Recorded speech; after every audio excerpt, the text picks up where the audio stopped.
एक बार ये जो प्रसंग चल, एक बार नचिकेता नाम के ब्रह्म ऋषि के पुत्र थे वो, तो उनका जन्मोत्सव मनाया जा रहा था।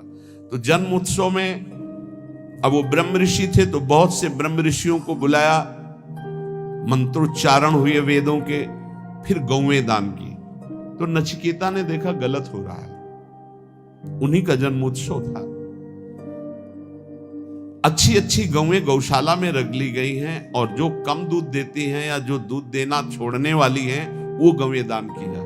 तो उन्होंने दान करते समय ही पिता से कहा कि मुझे ये आपकी दान पद्धति ठीक नहीं लग रही। ऋषि पुत्र ऋषि थे, तो एक तरह से पिता का अपमान हो रहा है और पिता की निंदा हो रही है। उन्होंने कहा आप ये ऐसी दुबली पतली गौएं दान कर रहे हो, स्वस्थ गौएं, नई ब्याई हुई गौएं आप दान नहीं कर रहे हैं, ये दान पद्धति के विपरीत आप दान क्यों कर रहे हैं? गौएं किसके लिए रखे हैं? मेरे लिए ना, मैं पुत्र हूं ना, तो आप दान मेरे लिए ही तो कर रहे हैं, तो आप ऐसा दान क्यों कर रहे हैं? तो मेरे को किसको देते हैं? मेरे लिए गौएं तो मेरे को किसको देते हैं? तो उनका तुम्हें मृत्यु को देता हूं, जा। बड़े क्रोध में हुए और जा यमपुरी की यात्रा कर।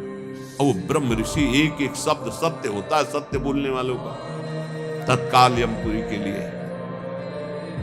नचिकेता। अब अपराध था नहीं, इसलिए सशरीर यमपुरी गए। अब जो ही यमपुरी में पहुंचे तो जो 12 महाभागवत है उनमें एक धर्मराज जी को भी कहा गया है। पापियों के लिए वो यम भयानक रूप है और धर्मात्माओं के लिए धर्मराज स्वरूप है। वहां वो थे नहीं, वो ब्रह्म सभा में किसी कार्य हेतु गए हुए थे। उनकी पत्नी ने आतिथ्य सत्कार करते हुए नचिकेता को वहां रखा कि जब तक धर्मराज जी नहीं आते हैं तब तक आप विराजमान रहिए। धैर्यपूर्वक वहां रहे। जब धर्मराज जी आए उनको कुछ बताना नहीं होता, वो सर्वज्ञ है। तत्काल देखा कि हाँ इनका कैसे आगमन हुआ, जान गए, बहुत प्रसन्न। हे ऋषि बालक, मैं तुम्हें हृदय से सम्मानित करता हूं, मेरा आतिथ्य स्वीकार करो। अर्घदान किया धर्मराज जी ने और कहा मैं तुम्हारी धर्मनिष्ठा, सत्यनिष्ठा और परम पवित्र दूसरों के प्रति सुख बुद्धि का नमस्कार पूर्वक प्रशंसा करता हूं।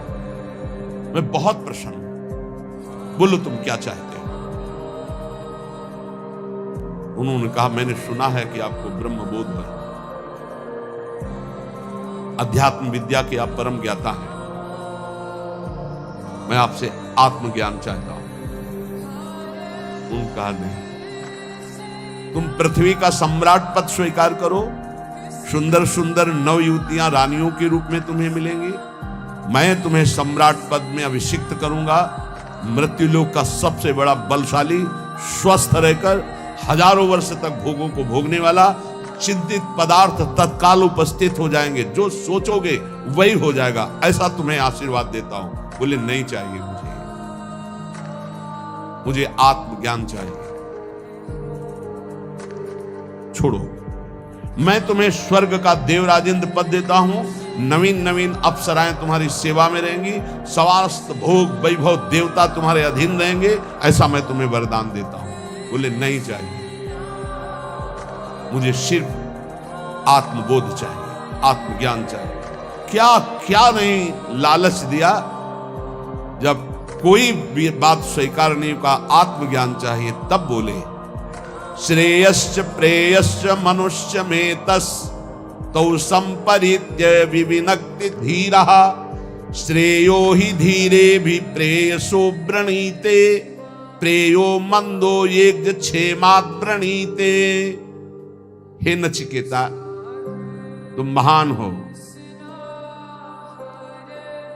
जब कोई भगवत मार्ग में चलना चाहता तो उसके सामने दो वस्तुएं होती, एक श्रेय और एक प्रेय।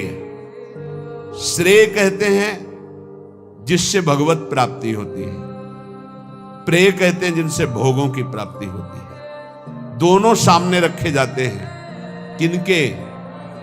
हमारे तुम्हारे ऐसे साधारण के नहीं, जिनका दृढ़ लक्ष्य बन गया भगवत प्राप्ति। अब जो भोग चाहिए वो सब मिलेगा, उसको फ्री मिलेगा, भोगो, और उत्तम भोग उसको एकांत में दिया जाएगा, भोगो।